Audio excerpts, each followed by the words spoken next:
pessoal, tudo bem com vocês? Vamos hoje ver nessa aula referente à terceira e quarta semanas corrente elétrica.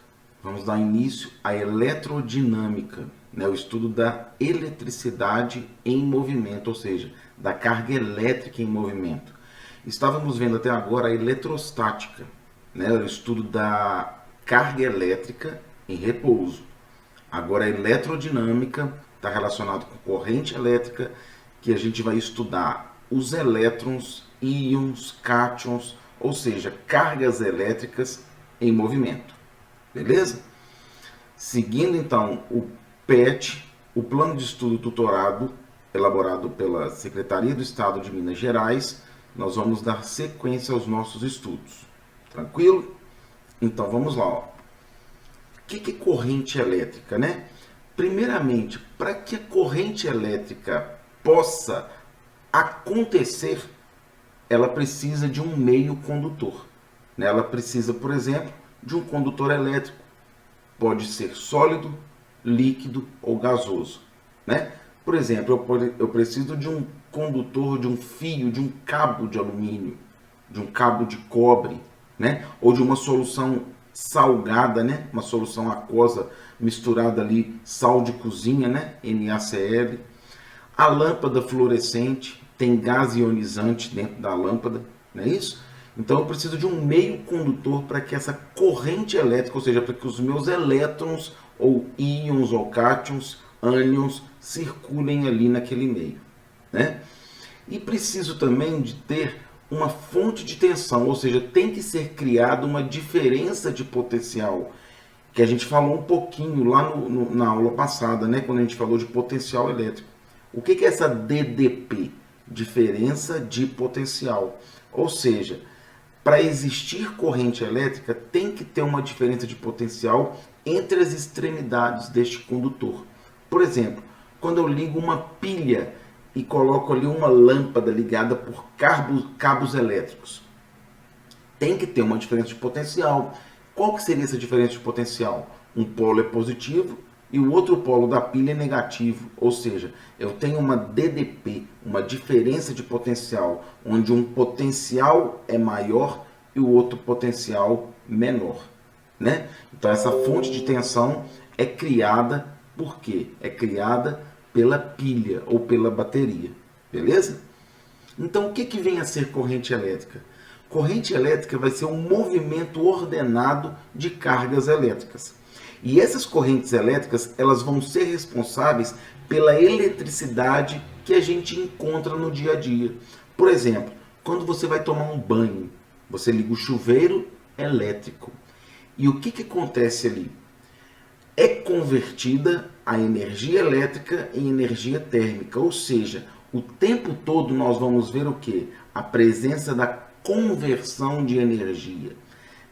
Então eu tenho um aparelho elétrico ou um aparelho eletroeletrônico que vai converter energia elétrica em uma forma de energia que a gente vai conseguir utilizá-la. Por exemplo, uma misteira, quando você vai esquentar um pão, ali você está convertendo energia elétrica em quê? Energia elétrica em energia térmica, que você vai conseguir aquecer o seu pão. Quando você está jogando o seu videogame, você liga o videogame na eletricidade, você converte energia elétrica em energia luminosa, onde aparece a imagem na tela do televisor. Beleza? Normalmente a gente vai utilizar a corrente que vai ser causada pela movimentação de cargas elétricas ou de elétrons livres em um condutor. Quando a gente estudou lá no primeiro módulo o que era um condutor, o que era um isolante, a gente falou muito sobre isso aí, que no condutor tem presença de elétrons livres, assim como no isolante tem falta de elétrons livres. Então o condutor ele consegue conduzir eletricidade, consegue conduzir essas correntes elétricas exatamente pelos elétrons livres que ele possui em sua constituição. No meio aquoso, por exemplo, onde eu tenho dissociação aí de cloreto de sódio, por exemplo, o sal de cozinha que você aprende lá na química, ele é composto pelo quê? Ele é composto pela fórmula NaCl, cloreto de sódio. quando ele é dissociado, né, quando ele é dissolvido numa solução aquosa, ele tem essa dissociação de Na mais Cl menos, né? Então eu tenho ali cátions de Na e ânions de Cl. Então eu vou ter movimento desses íons nessa solução aquosa e ela vai ser capaz de conduzir eletricidade. A mesma coisa acontece o quê? Numa lâmpada fluorescente, onde eu tenho gases ionizados. Então eu vou ter corrente elétrica, né? Vou ter íons correndo ali de um ponto para o outro, né? Íons positivos para um lado e íons negativos para o outro, né? Da mesma forma que acontece numa solução aquosa. Beleza? Então aí eu tenho um pedacinho de condutor elétrico. Olha lá, um cabo condutor. Por exemplo, um cabo de cobre. O que eu tenho ali na Constituição? Eu tenho cargas positivas e cargas negativas. Mais precisamente essas cargas negativas aí, que são os elétrons livres. Quando não é criada uma DDP, uma diferença de potencial entre as extremidades deste condutor, essas cargas estão todas desordenadas, né? Eu não tenho um fluxo de cargas elétricas pelo meu condutor, porque não foi criada uma diferença de potencial, não foi aplicada uma tensão elétrica nos terminais deste condutor. Agora, quando eu aplico uma diferença de potencial entre as extremidades deste condutor, olha lá, eu ligo esse condutor aí numa pilha ou numa bateria, né? E a gente sabe que uma pilha tem polos positivo e negativo, não é isso? O polo positivo é essa extremidade aqui mais saliente, né? E o polo negativo é o polo contrário. Então, quando eu ligo esse meu condutor a essa pilha, eu vou ter o quê? Um campo elétrico criado e eu tenho cargas elétricas negativas, que são os elétrons livres, contrários a esse campo elétrico, que a gente estudou aí na aula passada, né? Que a gente viu a definição de campo elétrico. A gente viu aí as linhas de força, linhas de campo, né? As linhas do campo elétrico, né? Então esse daí seria o sentido real da corrente elétrica. Mas estabeleceu-se uma convenção de que o sentido da corrente elétrica seria no mesmo sentido do campo elétrico. Então, sempre quando a gente for analisar um circuito elétrico, a gente sempre vai considerar que são as cargas positivas que estão circulando no condutor. Então, vamos pensar o seguinte: se as cargas elétricas circulam da direita para a esquerda, então as cargas positivas circulariam da esquerda para a direita, no sentido contrário. Beleza? Então, esse vai ser o sentido convencional e o sentido utilizado nos nossos circuitos elétricos que a gente vai ver daqui para frente. Agora você me pergunta, mas por que não considerar o caminho, né, o percurso do elétron? Lembra que nós falamos que condutores podem ser líquidos e gasosos e não só sólidos? E o que acontece nos condutores líquidos e nos condutores gasosos? A gente tem corrente elétrica ali de íons, né? Tanto positivos quanto negativos, circulando uns para um sentido e outros para o outro sentido. Ou seja, cargas positivas vão para um sentido, cargas negativas vão para o outro sentido. Então, houve-se uma convenção de que para qualquer condutor, eu sempre vou ter a corrente elétrica caminhando do polo positivo da bateria ou de uma fonte qualquer, olha lá, circulação do polo positivo em direção ao polo negativo. Tudo bem, pessoal? Dessa forma, a gente vai criar corrente elétrica nesse cabo, com sentido oposto ao campo elétrico. Então, esse é o sentido real da corrente elétrica. Mas o que nós vamos utilizar vai ser o sentido convencional da corrente elétrica, que nada vai atrapalhar os nossos estudos. Tudo bem? Então, a gente vai estabelecer esse sentido convencional de corrente elétrica. E para calcular a intensidade da corrente elétrica que passa, né, que atravessa ali por uma seção transversal de um condutor, a gente vai utilizar essa fórmula aí, ó, I de intensidade de corrente elétrica. Então, essa intensidade de corrente elétrica ela vai ser calculada como sendo a divisão, ou seja, a razão entre a quantidade de carga elétrica Q dividido pelo intervalo ΔT de tempo. Olha lá, ó, a gente tem esse desenhozinho aí, ó, um condutor. que é essa seção reta? É como se eu pegasse um papel e cortasse nessa seção aqui, para a gente verificar o quê? Quanto tempo que esses elétrons gastam para atravessar essa folha, essa seção reta. Então a intensidade vai ser calculada pela quantidade de cargas dividido pelo tempo que ele gasta para passar nessa seção reta aí do condutor. Beleza, pessoal? E a gente considera que a quantidade de cargas elétricas é igual a N vezes E. O que é isso? Quantidade de carga. Como que eu calculo matematicamente a quantidade de cargas elétricas em um condutor? Eu multiplico o número de elétrons pela carga fundamental do elétron. E a carga fundamental do elétron é menos 1,6 vezes 10 a menos 19 coulombs. Por que esse menos? Menos é porque a carga elétrica elétron. A carga elétrica do elétron a gente já sabe que ela é negativa. Mas para efeitos de conta não tem necessidade de colocar esse menos. Mas a gente sabe que a carga elétrica do elétron ela é negativa. Beleza, pessoal? E ela vale 1,6 vezes 10 a menos 19 coulombs. Então, a unidade adotada para a intensidade da corrente elétrica no sistema internacional vai ser o ampere. E o que é o ampere?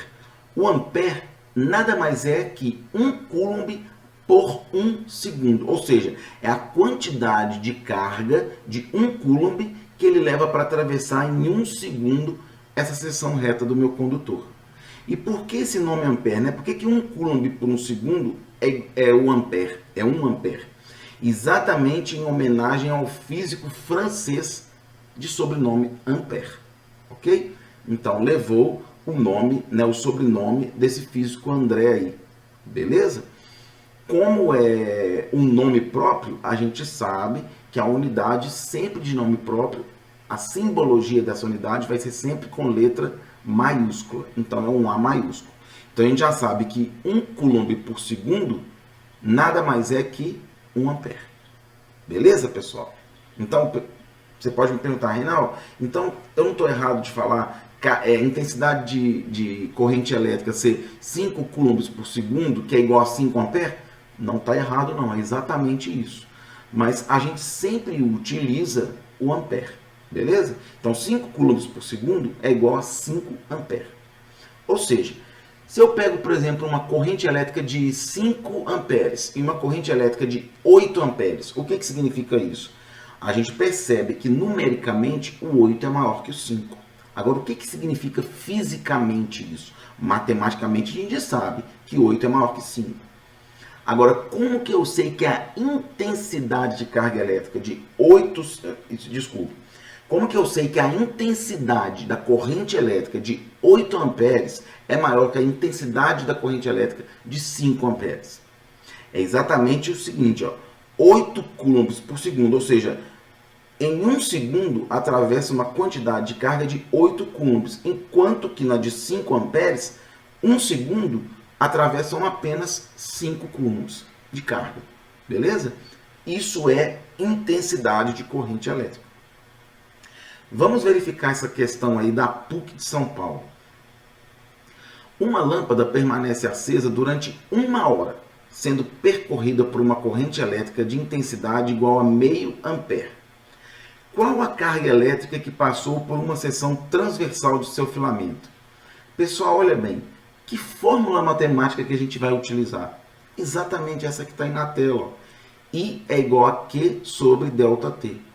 Só que ele não quer saber a intensidade de corrente elétrica porque ele já deu. Ele quer saber o que? Ele quer saber a quantidade de carga elétrica. Ou seja, qual que é a carga elétrica que passou nessa seção transversal do seu filamento.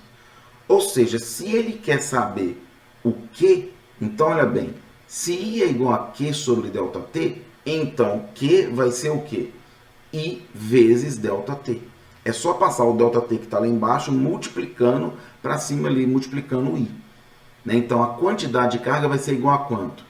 A quantidade de carga vai ser igual a quanto? A intensidade de corrente elétrica é meio ampere? Então eu substituo lá, no lugar do I, da intensidade de corrente, eu coloco meio. Vezes, agora o pulo do gato. O tempo é 1 hora.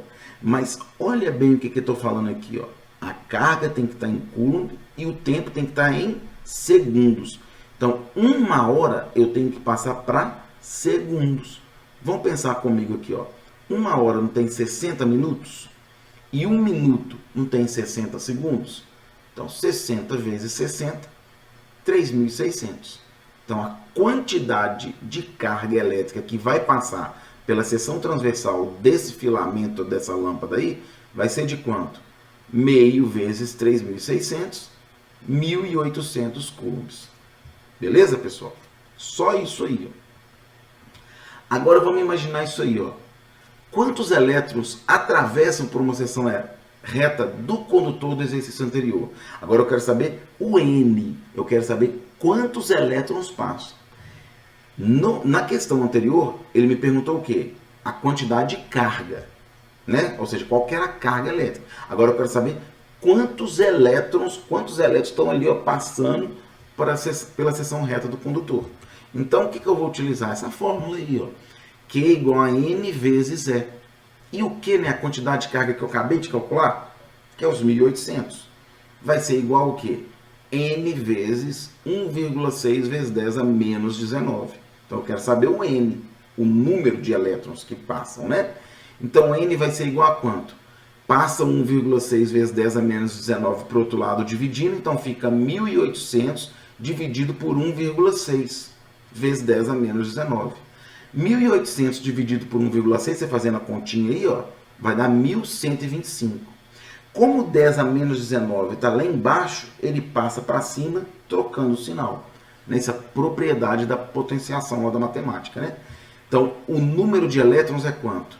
1.125 vezes 10 a 19 elétrons. Ou seja, elétron para encardir, né? Que passa aí na seção transversal aí do nosso condutor. Beleza, pessoal? E a resistência elétrica? O que é resistência elétrica? A resistência elétrica, como o próprio nome diz, resistência, ela dificulta a passagem da corrente elétrica pelo condutor.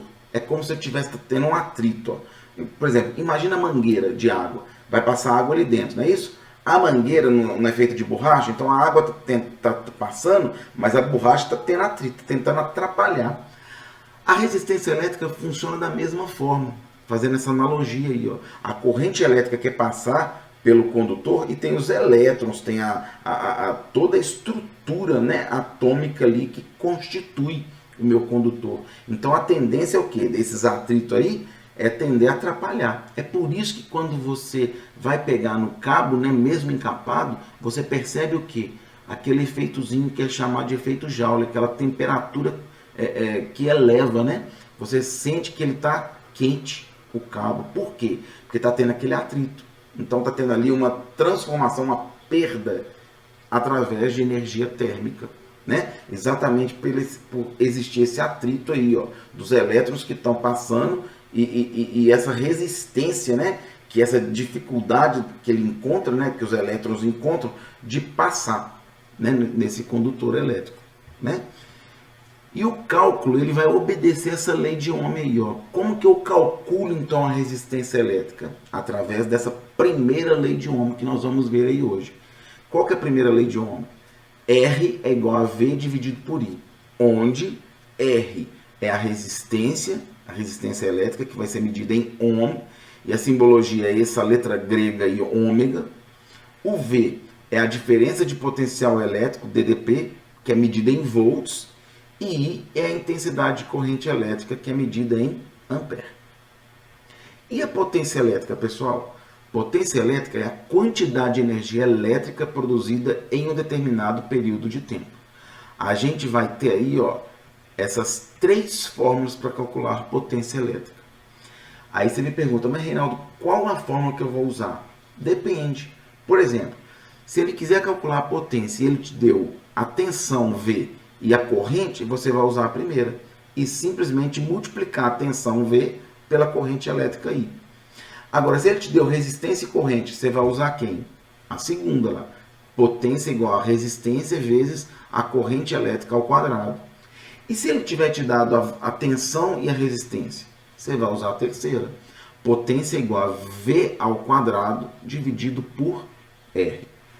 Beleza, pessoal? Então, para calcular a potência elétrica, eu vou utilizar qualquer uma dessas três fórmulas aí, né? P é potência, V é tensão, I é intensidade da corrente elétrica e R é a resistência elétrica que a gente acabou de estudar aí. Bacana? Vamos ver esse exercício aí, ó.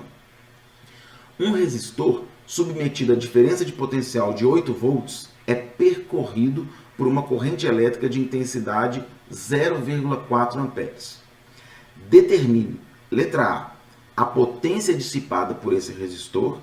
Letra B, a potência dissipada por esse resistor quando ele é percorrido por uma corrente de intensidade 2 amperes, supondo que a sua resistência seja constante. Então vamos por parte. Na letra A, ele quer a potência dissipada exatamente nesse resistor aí, ó, que está submetido a diferença de potencial de 8 volts e é percorrido por uma corrente de intensidade 0,4 amperes. Então olha bem, que eu acabei de falar com vocês. Eu tenho três formas para calcular potência. O que ele me deu aí? V e I. Então eu vou utilizar a primeira. Potência é igual a V vezes I. Olha lá. Então, multiplicando a tensão, que é 8 volts, e a intensidade de corrente, que é 0,4, 8 vezes 0,4, 3,2 watts.